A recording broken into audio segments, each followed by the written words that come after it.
One of my favorite Bible verses is in the Old Testament. It's Jeremiah 29, verse 11 to 13. It says this, "For I know the plans I have for you, declares the Lord, plans not to harm you, but to prosper you, and to give you life, to give us life in abundance." God has called us to live life to the full. He has a plan for our lives. And in order to fulfill that plan, God has given us an abundance of gifts. But I think one of the dangers is when we read parables like this of the talents that have been given to us, we can get stuck in thinking that God is only talking about the fact that God has given me the gift to play the guitar. God has given me the gift to sing, public speaking. Yes, these are fine, these are great gifts. But we need to look wider and deeper for the gifts that God has given us. And we are to use every one of those gifts for the primary vocation, the primary purpose of our lives. One is to make saints of our lives, to make sure that we become saints. And the second thing is, if you're married, your vocation then is to make sure that your wife, your husband, becomes a saint. Your children become saints. It is your responsibility, if you are a priest, to make sure that your people are on the path and are being led to sanctity. Now, let's talk about the gifts. Now, I'm not talking about talents, and the word talent that Jesus used in the gospel was a weight. It was a measure of weight, how heavy things were. Now, God has given us many weights of different things in our lives. Yes, there are the gifts, there are the talents, there are the skills that we have.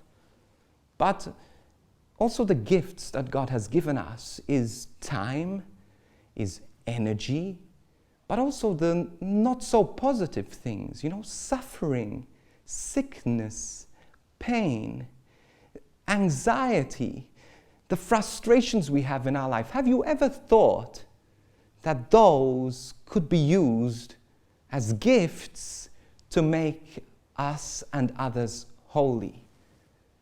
God doesn't waste anything. He doesn't give us and allow us to experience things for nothing.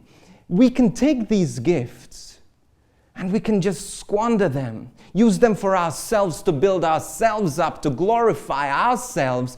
We could use these gifts to become bitter and to become isolated from the people and from the vocation that we've been given. Or we can use all of these gifts, the good, the bad, the ugly, to become all that God has called us to be. He has called us to love Him, to glorify Him in this life and in the life to come. You have been gifted, even if you don't feel talented, even if you don't feel like you have the gifts the other people have.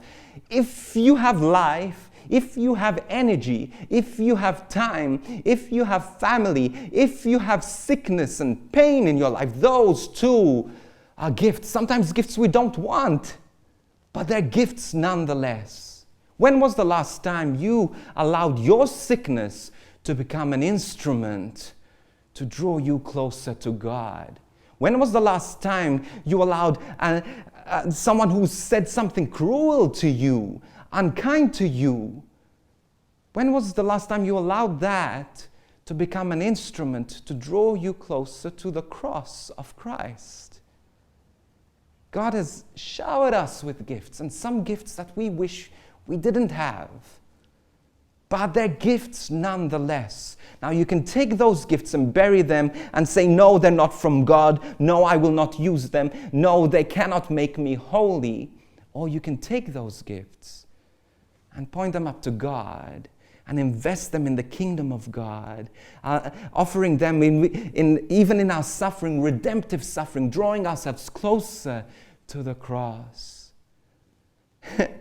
Imagine we could open our eyes and see even the bad things as beautiful gifts from God.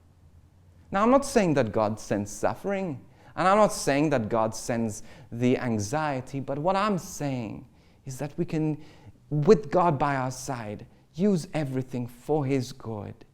God has a plan for our lives, and that plan doesn't change just because you have cancer. That plan doesn't change just because you suffer from depression. That plan doesn't change because you're experiencing broken relationships. God still has this plan for your life. He still loves you, even when you don't love yourself. But allow this pain to become the gift that will make you that little bit holier, that little bit more like Jesus, draw you a little bit closer to the suffering of Jesus on the cross. This is how we make the most out of what God has given us. The gifts, the talents, the investment that God has allowed us to have. Don't waste it. Don't waste the good. Don't waste the bad. Don't waste anything. Let God use all that you have. I think it's Romans 8:28. God uses every situation, everything for the good of those who love Him, those who are able to see everything, even the pain, even the absence of peace, allows God to use these to make us holy. I'll just finish off by saying this. If you want to be a saint, if you want to be like Jesus, it's going to be the hardest thing you will ever do in your life.